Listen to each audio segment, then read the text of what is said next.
విశాఖపట్నం. మరి ఈ సంస్థ స్థాపించి 2010లో 14 ఇయర్స్ అయింది. 14 ఇయర్స్ నుంచి మేము చాలా కష్టపడి సంస్థని ఈరోజు ఇంత అభివృద్ధి తీసుకొచ్చామంటే దీన్ని యొక్క అభివృద్ధికి కారణం ప్రతి ఒక్కరికి సంఘంలో ఉన్న మా సంఘంలో ప్రతి ఒక్కరు కృషి వల్లనే మేము ఇంత పెద్దగా ఎదిగాము.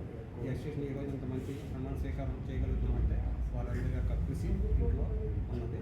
కాబట్టి మాకు ఎటువంటి ఫైనాన్షియల్గా ఎటువంటి సపోర్ట్ గవర్నమెంట్ కానీ ఎవరు చేయదు. నేనే మా డబ్బులు వేసుకొని పెద్దల లాంటి ఎవరైనా ఎక్కడైనా సాయం చేస్తే ఆ సాయంతో మేము డిస్ట్రిక్ట్ లెవెల్లో మీటింగ్ చేయడం కానీ స్టేట్ లెవెల్కి వెళ్ళడం కానీ స్టేట్ లెవెల్కి వెళ్తున్నామంటే అక్కడ కొంత ఫీజు కట్టాలి, అక్కడ కాంపిటీషన్ చేయాలి. ఆ ఫీజు అట్లీస్ట్ ఇస్తారు, ఆ ఫీజు కట్టి అక్కడ కట్టడం జరుగుతుంది తప్ప ఎటువంటి ఫండ్ కూడా అసోసియేషన్లో ఉండదు. ఎక్కడి నుంచి కూడా ఫండ్స్ రావు. కార్యక్రమం చేయాలంటే ఎవరో ఒక సాయం చేయాలి, లేదంటే మనం చేసుకోవాలి. దీన్ని ఇలాగే మన సంఘంలో ప్రతి ఒక్కరు కూడా మనం ప్రతి ఒక్కరు కూడా